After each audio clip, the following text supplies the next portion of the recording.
બજારની વાતમાં આપનું સ્વાગત છે. હું છું પ્રીતિ દલાલ અને મારી સાથે આજે જોડાઈ રહ્યા છે આનંદ રાઠી એડવાઇઝર્સના મયુર શાહ. મયુરભાઈ, ઘણું સ્વાગત છે. અત્યારે આપણે જો માર્કેટ પર જો નજર કરીએ આપણે જોઈ રહ્યા છીએ કે ઘણી બધી ટ્રેન્ડ હવે પોઝિટિવ તરફ આગળ વધતો દેખાઈ રહ્યો છે ને જે પણ રિફોર્મ્સ આવ્યા છે એની અસર આપણે દેખાઈ રહી છે કે અને આવતા દિવસોમાં વધારે દેખાશે. પછી જીએસટી હોય કે over the period of time આપણે ઇન્ટરેસ્ટ રેટ કટ હોય, ઇન્ફ્લેશન જે હોય બધા જ પરિબળો, ટેરિફ જે બાયલેટરલ છે એ પણ આપણે જોઈ રહ્યા છીએ કે મે બી હવે આપણને જલ્દીથી ત્યાં પણ એક પોઝિટિવ ન્યૂઝ મળી શકે છે. માર્કેટ શું જોઈ રહ્યું છે અત્યારના? આ પોઝિટિવિટી જોઈ રહ્યું છે? અને જો ડાઉનસાઇડ જો આપણે જોવું હોય તો તમે કયા ડાઉનસાઇડ, બિકોઝ આપણે ઘણા બધા પોઝિટિવ ફેક્ટર્સ તો છે પણ એમાં જો ડાઉનસાઇડ શોધવું હોય તો માર્કેટ કયા તરફ અત્યારના આગળ વધતું દેખાઈ રહ્યું છે? માર્કેટને શું દેખાઈ રહ્યું છે? રાઈટ. લાસ્ટ 1 યરમાં આપણે એક સારું એવું કરેક્શન કોન્સોલિડેશન ફેઝ જે આપણે જોયું હતું એના ઘણા બધા રીઝન હતા. ઇટ સ્ટાર્ટેડ એમ કહી શકીએ કે ગવર્મેન્ટ ઇનિશિયલ ફેઝમાં થોડું સ્લોઅર હતું કેપેક્સ એલોકેશન કરવામાં, but later I can say state election પછી એ લોકોને રિયલાઇઝ થયું અને ડિસેમ્બર પછી they become active and they started giving out all the reforms measures જેટલા બી હતા એ લોકો આપવાના સ્ટાર્ટ કરી દીધા હતા.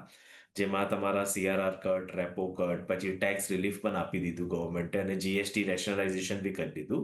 બટ ઇન ધ ઇન્ટ્રીમ આપણે જોયું કે ઘણા બધા બીજા external agencies Jio political issues જે ચાલી રહ્યા હતા એના કારણે માર્કેટમાં એનો નર્વસનેસ પણ દેખાઈ રહ્યું હતું આપણને. એમાં મેજર હતું એક ટેરિફ વોરનું રિલેટેડ જે ચેલેન્જ ચાલી રહ્યું હતું, જેમાં પાછળથી ઇન્ડિયન માર્કેટ માટે પણ યુએસ ગવર્મેન્ટે જે હિસાબથી જે સ્ટાન્સ લીધો હતો અને ટેરિફમાં એકદમથી વધારો કર્યો હતો, તો ક્યાંક ને ક્યાંક ઇકોનોમી થોડુંક શેકન અપ થઈ હતી. કેમ કે શું થાય છે કે આજે ઘણા સેક્ટર્સ એવા હોય છે કે જેમાં ટેરિફનો ઇમ્પેક્ટ આવે, પણ એ ફાઇનલી ટેરિફનો ઇમ્પેક્ટ કદાચ 1-2 ક્વાર્ટર સુધી રહે તો ઠીક, એનાથી વધારે અગર લાંબુ ચાલે ઇમ્પેક્ટ તો ફાઇનાન્શિયલ સ્ટ્રેસમાં પણ કન્વર્ટ થઈ શકે છે. તો market was just trying to discount that કે આ ટેરિફ વોરનું કેટલું મેજર ઇમ્પેક્ટ આવી શકે છે, કયા કયા સેક્ટરમાં આવી શકે છે અને એને ગવર્મેન્ટ કેવી રીતે એડ્રેસ કરે છે. નો ડાઉટ ગવર્મેન્ટે પણ ઘણા બધા બાયલેટરલ અરેન્જમેન્ટ્સ ને બધું કર્યું ઇન ધ ઇન્ટ્રીમ અને હજી પણ ટોક્સ ચાલુ છે. બીજી બાજુ આપણે જોયું કે યુએસમાં શટડાઉન વાળો કેસ થઈ ગયો તો ક્યાંક ને ક્યાંક ઓવરઓલ સ્પેન્ડિંગ અને ખર્ચામાં લોકોએ કટોકટી કરવાનો પ્રયત્ન કર્યો હતો અને right now yes positive development થઈ ગયું છે. Shutdown is coming to an end end હવે ફરીથી જે યુએસ ફેડ ગવર્મેન્ટે અને ત્યાંની ગવર્મેન્ટે ફરીથી પૈસા ખર્ચવાની વાત કરી દીધી છે. તો extra fund is going to get allocated. તો ડેફિનેટલી આજે ટેરિફ વોર કરતાં આઈ કેન સે જે આઈટી સેક્ટરમાં અત્યારે જે તમને મોમેન્ટમ અત્યારે દેખાવાનું સ્ટાર્ટ થઈ ગયું છે, it is all because of the additional spending which might start incurring, કે જે ગવર્મેન્ટ શટડાઉનમાં ચાલતું હતું અત્યારે ફરીથી દે વિલ કમ બેક કરીને. તો એનો એક મેજર ઇમ્પેક્ટ છે ટેરિફ વોરનો. યસ, જે અમુક સેક્ટર્સમાં ઇન્ડિયામાં ઇમ્પેક્ટ થયા છે, જેમ્સ એન્ડ જ્વેલરી છે કે ફિશિંગ ને એગ્રીકલ્ચર ને એના રિલેટેડ સેગમેન્ટ છે, અમુક સેગમેન્ટમાં એટલું ઇમ્પેક્ટ દેખાયું નથી. જેમ્સ એન્ડ જ્વેલરીમાં yes some impact is there, some impact ટેક્સટાઇલમાં પણ આપણને એનો દેખાઈ રહ્યું છે કરીને. બટ યસ, અગર જલ્દી આના ઉપર ડિસિઝન આવી જશે તો એ બધી અનસર્ટનિટી જે છે એ ધીરે ધીરે બહાર નીકળી જશે માર્કેટમાંથી. બીજી બાજુ આ બધા જે રિફોર્મ્સના જે મેજર્સ ગવર્મેન્ટે લીધા હતા, ડેફિનેટલી ઇટ ટેક્સ ટાઈમ. એમ નથી કે ઇમિડિયેટ તમને ઇમ્પેક્ટ આવશે. નોર્મલી 3-4 ક્વાર્ટર લાગે કોઈ બી રિફોર્મ્સના મેજર્સ લીધા છે, વેધર ઇન્ટરેસ્ટ રેટ કટ કર્યા છે, જીએસટીમાં રેશનલાઇઝેશન કર્યું છે અને ટેક્સ રિલીફ પણ આપ્યું છે, પણ ultimately it will be decided by the consumer behaviour કે હવે આ કન્ઝ્યુમર પાસે જે એક્સ્ટ્રા જે પૈસા આવશે, how they are going two spend going forward. અને એ આવનારા દિવસોમાં ધીરે ધીરે આપણને એના ઉપર ક્લેરિટી આવતી જશે અને with that spending definitely private capex which was missing અત્યાર સુધી જે નહોતો થઈ રહ્યો, તો એના ઉપર અત્યારે વેટ એન્ડ વોચ ચાલે છે કે how the private players are going to add value to this. અત્યાર સુધીમાં જે નંબર્સ આવ્યા છે, રિઝલ્ટ્સ આવ્યા છે, સપ્ટેમ્બર ક્વાર્ટરમાં અમારી એક્સપેક્ટેશન બહુ નહોતી. ઓલ્ધો સપ્ટેમ્બર ક્વાર્ટરના નંબર્સ રિલેટિવલી સારા આવ્યા છે. હા, મિક્સ બેગ છે હજી પણ, બટ યસ ઘણા બધા એવા કાઉન્ટર્સ છે જેમાં આપણને સારું એવું પોઝિટિવ ડેવલપમેન્ટ બન્યું છે. અગર હું નિફ્ટી 500 કંપનીઝની વાત કરું કે બીએસસી 500 જેમાં મેક્સિમમ કંપનીઝ આપણા ટોપની કવર થાય છે, તો ઓલમોસ્ટ 1/3 ઓફ ધ કંપનીઝ એવી હતી કે જેમાં આપણને 25% પ્લસ લેવલનો બેડ ગ્રોથ આપણને જોવા મળ્યો છે. બટ સામે 1/3 ઓફ ધ કંપનીઝ એવી પણ હતી જેમાં આપણને નેગેટિવ ગ્રોથ પણ પણ જોવા મળ્યો છે. એટલે અત્યારે બેલેન્સ આઉટ થઈને માર્કેટ ચાલી રહી છે. It's still a mix bag reaction. But yes, compare to જે અમે લોકોએ પહેલા એક્સપેક્ટેશન જે ધાર્યું હતું કે સપ્ટેમ્બર ક્વાર્ટરમાં નંબર્સમાં એટલી બધી ઇમ્પ્રુવમેન્ટ નહીં દેખાય કરીને, એના કરતાં એટલીસ્ટ આપણને હવે ડબલ ડિજિટ ગ્રોથનું ઇમ્પ્રુવમેન્ટ દેખાવાનું સ્ટાર્ટ થઈ ગયું છે, જે ઘણા ક્વાર્ટરથી મિસિંગ હતું. સો કદાચ બેક ટુ બેક અગર ડિસેમ્બર ક્વાર્ટરના બી અગર જો નંબર સારા આવવાના સ્ટાર્ટ થઈ જાય અને 2 quarter back to back sustain થઈ જશે, તો માર્કેટ સેન્ટિમેન્ટ જે અત્યાર સુધી જે આપણે ઓલ ટાઈમ હાઈનો લેવલ બ્રેક નહોતો થયો, કદાચ ઈ લેવલ હવે બ્રેક થવાની કોશિશ કરશે, કેમ કે ઇન્ડિયન માર્કેટમાં બી અર્નિંગ સુધરવાની સ્ટાર્ટ થઈ જશે. સાઇડ બાય સાઇડ અગર જો ગ્લોબલ માર્કેટમાં પણ અનસર્ટનિટી જે ચાલી રહી હતી થોડી સ્લોડાઉન એટલે જો ડાઉન થઈ જશે અનસર્ટનિટી અને પોઝિટિવ ફેક્ટર્સ આવવાના સ્ટાર્ટ થશે, તો માર્કેટ ડેફિનેટલી એને ચેરિશ કરશે. બટ અત્યારે બી આપણે કોર્પોરેટ અર્નિંગ્સ પર વધારે ફોકસ કર્યા છે, કેમ કે વેલ્યુએશન જે છે અત્યારના તારીખમાં એ બહુ ક્લોઝલી ફોલો કરી રહી છે કોર્પોરેટ અર્નિંગ્સને. અને આજની તારીખમાં કોઈ પણ કંપનીઝમાં અગર જો અર્નિંગ્સમાં અગર મિસ આવી રહ્યા છે કે તો અર્નિંગ્સ આર જસ્ટ એટ પાર, તો એમાં પણ આજની તારીખમાં આપણને પ્રોફિટ બુકિંગ જેવી આપણે સમસ્યા જોઈ રહ્યા છે કરીને. સો અર્નિંગ્સ અહીંયાથી વધશે ત્યારે જ અહીંયાથી માર્કેટ જે છે એને પોઝિટિવ મોમેન્ટમમાં લેશે. Mm. That's why the question. When the going is good, when આપણે જોઈ રહ્યા છે કે નાવ ઘણું બધું અનસર્ટનિટી સર્ટનિટી તરફ જઈ રહ્યું છે, પોઝિટિવિટી માર્કેટમાં છે, ટ્રેન્ડ બિલ્ડઅપ થઈ રહ્યો છે.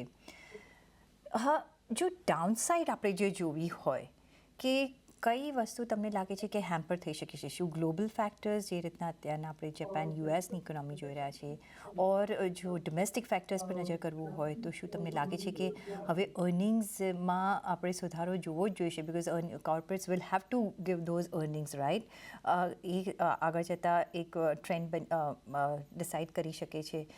તમને શું લાગે છે કે જ્યારે આટલા બધા પોઝિટિવ્સ છે તો કોઈ નેગેટિવ્સ છે કે we are good to go? નહીં, જો પોઝિટિવ છે કે કરેક્શનનો જે પીરિયડ જે છે ઓલમોસ્ટ 1.5 યર જેવું થવા આવી જશે. એટલે જે એકાદ ક્વાર્ટર નીકળી જશે તો we are almost through a long period of correction. Base ઇફેક્ટના કારણે અત્યારે નંબર્સ સારા આવી રહ્યા છે, કેમ કે લાસ્ટ યરમાં બેસ લો થયો હતો, તો આજે નંબર્સમાં જે પોઝિટિવ આપણને ટ્રિગર દેખાઈ રહ્યું છે, it's one of the factor of base effect also. પણ હવે આ બેસ ઇફેક્ટમાંથી નીકળીને એકચ્યુઅલ અર્નિંગ્સ ગ્રોથ પર તમને મોમેન્ટમ જો વધારે સ્ટ્રોંગ દેખાશે વાય અને યર ઓન યર, આપણે ક્વાર્ટર ઓન ક્વાર્ટર પણ ઘણીવાર જોતા હોય છે અમુક સેક્ટરમાં, અને અમુકમાં આપણને યર ઓન યર પણ જોતા હોય છે, ડિપેન્ડિંગ અપોન ધ સાયક્લિસિટી નેચર. પણ ઈ બેસ ઇફેક્ટના કારણે અત્યારે ગ્રોથ આવે છે. Yes, it is going positive, પણ ઈ બેસ પછી પણ અગર going forward back to back quarter on ક્વાર્ટરમાં ગ્રોથ જ્યારે દેખાશે ને, તો કોન્ફિડન્સ આપોઆપ આવવાનું સ્ટાર્ટ થઈ જશે. કેમ કે અત્યારે જે આપણને બેનિફિટ જોઈ રહ્યા છે ઘણું બધું એમાં બેસ ઇફેક્ટનો ઇમ્પેક્ટ વધારે દેખાય છે. બટ યસ, જેવું ડિસેમ્બર અને માર્ચ ક્વાર્ટર આવશે ત્યાં આપણને જ્યારે પોઝિટિવ મોમેન્ટમ આવતા દેખાશે તો માર્કેટ એને ડેફિનેટલી ચેરિશ કરશે. તો અમુક sectors definitely consumption lead growth પર ગવર્મેન્ટે ફોકસ કર્યો છે, તો એ સેક્ટર્સમાં તો ડેફિનેટલી વી આર એક્સપેક્ટિંગ કે ત્યાં તમારો પોઝિટિવ મોમેન્ટમ આવી જાય. બટ સાથે સાથે જે ઇન્ડસ્ટ્રીયલ અને સાયક્લિકલ ઓરિએન્ટેડ જે કંપનીઝ છે, જે કેપેક્સ લેડ વાળી જે કંપની છે, જે સપ્ટેમ્બર ક્વાર્ટર બીંગ અ મોન્સૂન ક્વાર્ટર કે વરસાદનો કારણે એ નોર્મલી એક્ટિવિટી સ્લોઅર રહે છે, તો એમાં ઘણી બધી અનસર્ટનિટી છે. તો એ સેક્ટરમાં અગર જો ફરીથી પોઝિટિવ મોમેન્ટમ આવી જાય based on the execution efficiency એમ કહી શકીએ, દેટ ઇઝ ડિસેમ્બર અને માર્ચ ક્વાર્ટરમાં, તો યસ, માર્કેટ અહીંયાથી એને બહુ પોઝિટિવલી થઈ શકે છે. જો અગર એ ન થાય, એને નહીં થાય, તો યસ, હજી પણ માર્કેટ થોડુંક સ્લો ડાઉન કોન્સોલિડેશનમાં રહેશે કરીને. ગ્લોબલ ફેક્ટર્સ જે છે હજી પણ થોડાક નબળા છે. Globally there are challenges are still persisting, તો એના કારણે યસ, આપણે ડિપેન્ડન્સી જે છે પૂરું લોકલ પર રહેવું પડશે, ડોમેસ્ટિક ફેક્ટર પર રહેવું પડશે, અને ડોમેસ્ટિક ઇકોનોમી જો અગર સારી કરશે તો ગ્લોબલને આરામથી આપણે એબ્ઝોર્બ કરી લઈશું, global challenges. Okay. So, as our growth engine is good, all the parameters are good. કઈ રીતના તમે અત્યારના how will you catch the train? અહીંયા જો નિવેશ કરવું હોય અત્યારના, તો તમે કઈ રીતના તમારી સ્ટ્રેટેજી અત્યારના અપનાવી રહ્યા છો? બિકોઝ તમને બધામાં આપણે મેઇન એમ આપણે શું હોતો હોય છે કે રિટર્ન્સ મેક્સિમાઇઝ કરવા છે. We want to take all the opportunities we can invest in. કઈ રીતના તમે અત્યારના તમારી સ્ટ્રેટેજી અપનાવી રહ્યા છો? સો અગર સ્ટ્રેટેજી પોઈન્ટ ઓફ વ્યૂ જોઈએ તો ડેફિનેટલી કન્ઝ્યુમર ડિસ્ક્રિશનરી સ્પેન્ડિંગ પર અમારું એક્સપેક્ટેશન વધી ગયું છે. હાઉએવર આપણે કન્ઝ્યુમર ડ્યુરેબલ્સને જોઈએ તો સપ્ટેમ્બરમાં એટલા જોઈએ એવા સારા નંબર્સ નહોતા એવા. સ્પેસિફિકલી આપણે એમ જોવા જઈએ તો જે રૂમ એર કન્ડિશનર્સ આવી એક મોટો સેગમેન્ટ હોય છે ત્યાં નંબર્સ નહોતા આવ્યા, તો કદાચ ત્યાં આપણને ઇમ્પ્રુવમેન્ટ દેખાય. બીજી બાજુ ઓટો પણ એક મેજર સેગમેન્ટ છે કે ઓટોમાં there was a confusion because of GST. એમ કહી શકીએ કે જીએસટીમાં કેટલો રેટ આવશે અને પછી લોકોએ એનું પરચેસ ડીલે કર્યું, ડિફર કર્યું, ને હવે સડનલી એક મોમેન્ટમ આવ્યું છે. સો વિલ હેવ ટુ વેટ કે 2-3 ક્વાર્ટર બેક ટુ બેક જોવા પડશે કે એકચ્યુઅલ ડિમાન્ડ જે છે કન્ઝ્યુમર તરફથી એમાં વધી રહી છે કે નથી વધી રહી. તો આ જે સેગમેન્ટ છે consumption side if the economy definitely રિફોર્મ્સના કારણે પોઝિટિવ લાગી રહ્યા છે, પણ કદાચ અમારે એકાદ ક્વાર્ટર હજી વેઇટ કરવું પડશે અને મંથલી જે નંબર્સ આવે છે, ડેટા પોઈન્ટ્સ આવે છે મંથલી સેલ્સના, એના ઉપર અમારું ડેફિનેટલી વોચ રહેશે કે ગોઈંગ ફોરવર્ડ એમાં મોમેન્ટમ કેવી રીતે આવી રહ્યું છે. બટ એ સેગમેન્ટ અમને સારો લાગે છે. બીજી બાજુ power as a sector is constantly doing very good. તો એ સેક્ટરમાં અમે ઘણા ટાઈમથી બોલીશ છે અને આગળ પણ અમને લાગે છે 2-3 વર્ષ સુધી કોઈ મેજર પ્રોબ્લેમ દેખાતો નથી કરીને. થોડું ઘણું ડિફેન્સમાં મિક્સ રિએક્શન છે જ્યાં અમે ઘણા ટાઈમથી પોઝિટિવ હતા. અત્યારે પણ ઘણા કંપનીઝના નંબર્સ એન્કરેજિંગ છે. વેલ્યુએશન બી થોડુંક એક્સપેન્સિવ છે, but yes numbers are still encouraging. અમુક કંપનીઝમાં થોડુંક નબળાઈ આવી હશે, બટ ઓવરઓલ ગોઈંગ ફોરવર્ડ હવે ગવર્મેન્ટ ડિફેન્સના એલોકેશનમાં કેવી રીતે વધી રહ્યું છે આગળ એના ઉપર ફોકસ રહેશે. કેમ કે આજની તારીખમાં એવું થઈ ગયું છે કે જે કેપેક્સ જે લેડ કંપનીઝ હતી બધી, એક ટાઈમ એવું હતું લોકોનું કોન્સ્ટન્ટ ઓર્ડર બુક જે છે એ સ્વેલિંગ થઈ રહ્યું હતું. હવે આજની તારીખમાં જે ઓર્ડર બુક જે હિસાબે પિકઅપ થવું જોતું હતું હવે એ થોડુંક સ્લો થયું છે. એટલે નેક્સ્ટ 1-2 વર્ષની વિઝિબિલિટી છે, પણ એના પછી આગળ 3rd યર 4th યરની વિઝિબિલિટીમાં થોડુંક ડિપ અગર આવે તો એમાં એ કારણે આજે માર્કેટ એ સ્ટોકને રિએક્ટ નથી કરી રહ્યો. તો એવા ઘણા ચેલેન્જીસ જે ઇન્ડસ્ટ્રીયલ સાયક્લિકલ વાળી જે કંપનીઓ હતી એમાં થોડુંક આપણને ચેલેન્જીસ દેખાયું હતું. ફાઇનાન્શિયલ્સ અત્યારે સારા લાગી રહ્યા છે. બેન્કિંગ ફાઇનાન્શિયલ્સ એ લોકોનો એક જે કોન્સોલિડેશન ફેઝ હતો એ બધો પૂરો થઈ ગયો છે. ઇન્ટરેસ્ટ રેટ જેટલું કટ થવાનું હતું લગભગ ઇન્ડિયામાં થઈ ગયું છે. We don't expect any major cut right now in the interest rate આજની તારીખમાં. તો કદાચ આ બેઝ ફોર્મેશન થઈ ગયું છે તો banking financial will now start contributing very well. આઈટીમાં યસ અગર જો ગ્લોબલી શટડાઉન પતી ગયું છે, સ્પેન્ડિંગ જો ફરીથી વધવાની સ્ટાર્ટ થાય તો કદાચ થોડુંક પોઝિટિવ મોમેન્ટમ દેખાય. અત્યાર સુધી numbers are not that encouraging જે બિગ આઈટી કંપનીઝ છે. હા, મિડ કેપ્સમાં ડેફિનેટલી પોઝિટિવ મોમેન્ટમ છે. અને આઈટીમાં અગર આપણે એઆઈ અને ડેટા સેન્ટર્સ રિલેટેડમાં ડેટા સેન્ટર્સમાં ડેટા ઇન્ફ્રાસ્ટ્રક્ચર વાળી જે કંપનીઓ છે એમાં ડેફિનેટલી ઘણું બધું પોઝિટિવ મોમેન્ટ છે કે anything any ancillary product also which is connected to એમ કહી શકીએ કે ડેટા સેન્ટર્સ માટે કામ કર્યા છે તો એ સેક્ટરમાં પણ અમને પોઝિટિવ મોમેન્ટમ સારું દેખાય છે કરીને. તો ઓવરઓલ એમ કહી શકીએ કે ગ્રોથ મોમેન્ટમમાં કન્ઝમ્પશન જે થીમ છે, પાવર સેક્ટર છે, data centres as a theme છે અને કન્ઝ્યુમર ડિસ્ક્રિશનરીઝ એઝ અ થીમ છે. કન્ઝ્યુમર સ્ટેપલ્સ એફએમસીજીમાં અત્યારે બહુ વધારે ખાસ મોમેન્ટમ નથી દેખાયું. It will B a normal average I can સે સિંગલ ડિજિટ ગ્રોથ પ્રમાણે જ અમે આગળ વધીએ. અમારે એક્સપેક્ટેશન બહુ વધારે નથી રાખી એમાં. Healthcare as a segment is doing good. ફાર્મામાં એપીઆઈ વાળી બિઝનેસીસમાં થોડાક ચેલેન્જીસ દેખાયા છે. Business have slow down, competition intensity વધારે છે તો એ સેક્ટરને અમે અત્યારે નેગ્લેક્ટ કરી રહ્યા છે. બટ એઝ અ હોસ્પિટલ્સ ને એ બધા જે સેગમેન્ટ છે those numbers R quite encouraging. ત્યાં ડેફિનેટલી તમારે પોઝિટિવ મોમેન્ટમ સાથે આગળ વધી શકો છો કરીને. બીજી બાજુ અગર યુએસનું શટડાઉન જો ખતમ થયું છે અને ફાઇનાન્સ ત્યાંનું બિલ પાસ થઈ ગયા છે, પૈસા એક્સ્ટ્રા સિસ્ટમમાં આવવાના છે, તો metal as a sector also is now looking very good. અને ઘણી બધી કંપનીઝ જે મેટલ્સમાં છે નંબર્સ વર ક્વાઇટ એન્કરેજિંગ અને ગ્રોથ આઉટલુક પણ સારું દેખાઈ રહ્યું છે. તો આ સેક્ટર પર બી નજર રાખીશું. વધારે તમે વેટેજ ક્યાં આપી રહ્યા છો અત્યારના તમારા પોર્ટફોલિયોમાં? જો એ ઓર્ડર જાણવો હોય તો ક્યાં ડેફિનેટલી તમે ઇન્વેસ્ટેડ રહેવાની સલાહ આપશો in a higher ratio? So power સેક્ટરમાં ડેફિનેટલી અમારું વેટેજ અમે એક્સપેક્ટેશન રાખે છે કે ઘણા બધા સેક્ટર્સ લિંક છે. અગર મેન્યુફેક્ચરિંગ પર ફોકસ થઈ રહ્યું છે, કન્ઝમ્પશન સાઇડ પર બી ફોકસ આવ્યું છે અને પ્રાઇવેટ પ્લેયર્સ કેપેક્સ બી એડ કરશે અને ડેટા સેન્ટર્સ રિલેટેડ કંપનીઝ પણ વર્ક કરી રહી છે, તો પાવર એઝ અ સેક્ટર માટે હંમેશા ડેફિનેટલી વી આર પોઝિટિવ. તો એમાં ઘણા બધા આઈ કેન સે મલ્ટિપલ સેક્ટર્સથી એને જોડાયેલું છે. તો એ એક સેક્ટરમાં ડેફિનેટલી પાવર એન્સિલરીઝ જે બધી કંપનીઓ છે જેમાં તમે કેબલ કંપનીઝ કહી લ્યો કે તમે ટ્રાન્સફોર્મર્સ કહી લ્યો કે ટ્રાન્સમિશન કહી લ્યો, ઘણી બધી એવા સેગમેન્ટ છે જ્યાં તેમને એનું પોઝિટિવ મોમેન્ટમ ક્યાંક ને ક્યાંક દેખાશે. તો એક સેક્ટર ડેફિનેટલી પોઝિટિવ છે અમારા માટે. હેલ્થ કેરમાં યસ, હોસ્પિટલ્સ અને એ બધા જે ચેન્જ છે એ અમને વધારે સારા લાગી રહ્યા છે. ત્યાં યુ કેન તમે એલોકેશન કરી શકો છો. બીજી બાજુ કન્ઝ્યુમર ડિસ્ક્રિશનરીમાં થોડું વેટ એન્ડ વોચ છે, but yes, auto as a sector does look very well. Auto ancillaries સારા લાગી રહ્યા છે. અને ઓવરઓલ જો મોમેન્ટમ અહીંયાથી અગર પિકઅપ થવાની એક્સપેક્ટેશન છે અને ગ્લોબલ ફેક્ટર્સ પણ અગર થોડા બેટર થઈ રહ્યા છે, તો મેટલ એઝ અ સેક્ટર બી અહીંયાથી સારા લાગી રહ્યા છે. અને કોન્ટ્રાબેટમાં yes, banking finance is already pickup થવાનું સ્ટાર્ટ થઈ ગયું છે. તો બેન્કિંગ ફાઇનાન્સમાં પણ તમારો હવે એક સ્મોલ એલોકેશન, બીકોઝ ઘણા ટાઈમથી ચાલ્યા નહોતા, ફ્લેટિશ હતા, પણ યસ, લાસ્ટ 1 યરમાં જે હિસાબે ડેવલપમેન્ટ થઈ છે, તો ત્યાં પણ તમે એલોકેશન રાખી શકો છો. તો ઓર્ડર વાઇઝ જોવા જઈએ તો આ પ્રમાણે તમે પાવરમાં ફર્સ્ટ, દેન તમે થોડુંક એલોકેશન તમે કન્ઝ્યુમર ડિસ્ક્રિશનરી સાઇડ પર, જેમાં તમે ઓટો છે, હોમ ફાઇનાન્સ છે, એવા રાખી શકો છો, હેલ્થ કેર, અને then I can say banking finance. બાકી બીજા બધા જે સેગમેન્ટ છે આઈટી, એમાં સિલેક્ટિવલી જવું પડશે. You can still get in to that. Pharma, pure play pharma very selectively again, એમાં બી જે એપીઆઈ વાળી કંપનીઓમાં અમુકમાં પોઝિટિવ મુવમેન્ટ છે, અમુકમાં નથી. તો વેરી સિલેક્ટિવલી જવું પડશે એ બાજુ સેગમેન્ટમાં. ત્રીજી બાજુ તમે energy as a segment, oil and gas neutral છે ઓવરઓલ બેસિસ પર. એના સિવાય પણ આપણે જોવા જઈએ chemicals is also quite neutral overall. એમાં પણ એટલું પોઝિટિવ નથી દેખાઈ રહ્યું આજની તારીખમાં.